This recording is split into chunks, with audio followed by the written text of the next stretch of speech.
Mass murders are not new to Uganda. In fact, since October 1962, when Uganda attained independence, over 20 mass killings have been recorded.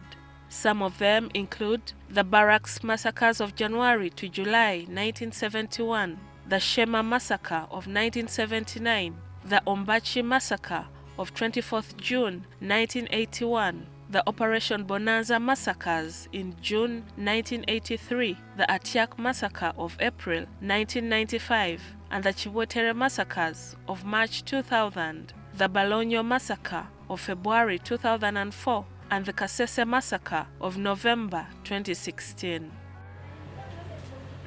The government has compensated survivors and families of victims of some killings, such as the Budo Junior fire, the Northern Bypass fuel tanker fire, the Rubirizi fuel tanker fire, the 2021 bomb blasts, the 2023 Freedom City calamity, and the attack on Lubiriha Secondary School in Kasese district. However, survivors and families of victims of the Kichwamba massacre are yet to be compensated. It's a hot morning when NTV meets Julius Katuramu for a scheduled interview at his home. Katuramu, who is a farmer, prefers to talk to us in his banana plantation. Nearby is a rabbit hutch and pigsty, which supplement the 45-year-old's income as a carpenter. However, Katuramu is a bitter man. He says the survivors of Kichwamba have been shortchanged and abandoned by the government, which he claims has refused to compensate them. Museveni never attended that burial. He came after. We had the commanders and what have you. Even by then there was the Minister of State for Higher Education. It was called Aberu Rwanda or something like that. The only step was taken just relocating us from here to other institutions. So on reaching each every office we are reaching, they are promising to set a commission of inquiry to see whether our paperwork here is tallying with the one at the college. You see the Uganda we are living in? James Bulorero, another survivor of the attack, has found the grace to laugh at what he calls government's mockery of their experiences. We were seated there, Rugunda was seated there. He said, as far as they are concerned, there are no more survivors. I asked him, what do you think we are? He was saying, those ones who went and died in the bush are to be compensated 800,000. Those ones who lost their property, like us, went to the bush and came back, 400,000. At the time of the attack on Uganda Technical Institute Kichwamba in 1998, Katuramu was pursuing a diploma in carpentry and joinery.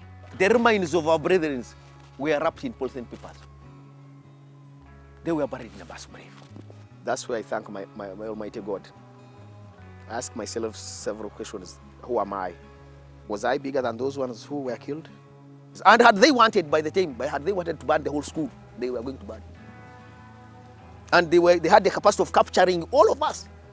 Joyce Kabarole is still mourning the loss of her son, Robert Ndora, who was 23 at the time and pursuing a diploma in civil engineering. The dormitories had been burnt. I saw the unthinkable. I saw a stomach on fire, yet the entire body had already turned to ash. I cried. Even today, thinking about it makes me sick. Our children died in pain, and the government never came to console us. When the rebels attacked, her son was taken captive. However, he was one of the students who were beheaded when they tried to escape.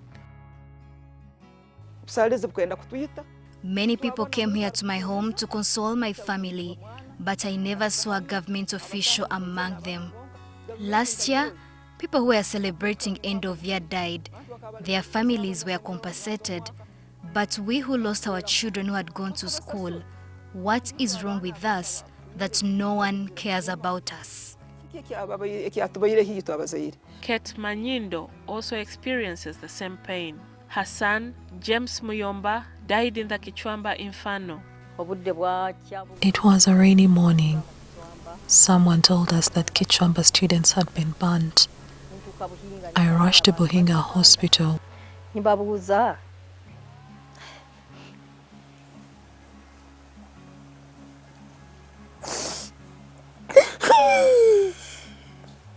NTV asked Manyindo what kind of compensation for wrongful death she would want the government to give her. If Muyomba was still alive, I would be living a happy life. He would have built for me a house. Even as a student, he used to give me money, like 10,000 or 2,000. He always told me we would have a comfortable life once he finished school. But Muyomba died.